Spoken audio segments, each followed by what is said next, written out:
और बड़ी खबर राहुल गांधी के आर्टिकल पर जेपी नड्डा का पलटवार। राहुल की हरकतों से कांग्रेस चुनाव हारती है। राहुल आत्ममंथन की जगह धांधली का रोना रोते हैं। लोकतंत्र को नाटक नहीं सच्चाई की जरूरत है। राहुल गांधी ने महाराष्ट्र चुनाव पर सवाल उठाए हैं। तो देखिए, राहुल आत्ममंथन की जगह पर नौटंकी करते हैं, ये बात जेपी नड्डा कहते नजर आ रहे हैं। महाराष्ट्र चुनाव पर सवाल और ऐसे में जेपी नड्डा ने पलटवार दिया।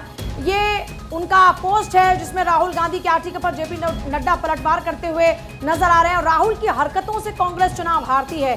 तो राहुल गांधी के रिसेंट के जो स्टेटमेंट्स हैं और जिस तरह की एक्टिविटीज लगातार जारी है उस पर बीजेपी लगातार हमलावर है। और इससे पहले आपको याद होगा कि जिस तरीके से ऑपरेशन सिंदूर को लेकर उनके से सवाल लगे गए थे उस पर बीजेपी हमलावर रही।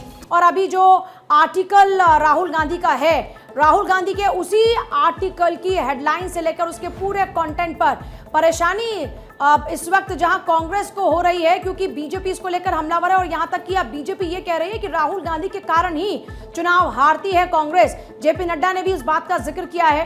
दरअसल राहुल गांधी की ओर से ये एक आर्टिकल लिखा गया था और इसमें महाराष्ट्र चुनाव पर सवाल उठाए गए, जिसके बाद अब जेपी नड्डा हमलावर हो गए हैं। जेपी नड्डा की ओर से पलटवार किया गया है और उन्होंने कहा है कि राहुल गांधी की वजह से ही कांग्रेस चुनाव हारती है। तो दो पोस्ट इस वक्त आपके सामने, एक आप देखिए राहुल गांधी की पोस्ट है और दूसरी तरफ है जेपी नड्डा की पोस्ट, जिसमें राहुल गांधी सबसे पहले चुनाव को लेकर सवाल खड़े करते हुए नजर आते हैं। फिर जेपी नड्डा अपनी पोस्ट में राहुल गांधी पर हमलावर नजर आते हैं।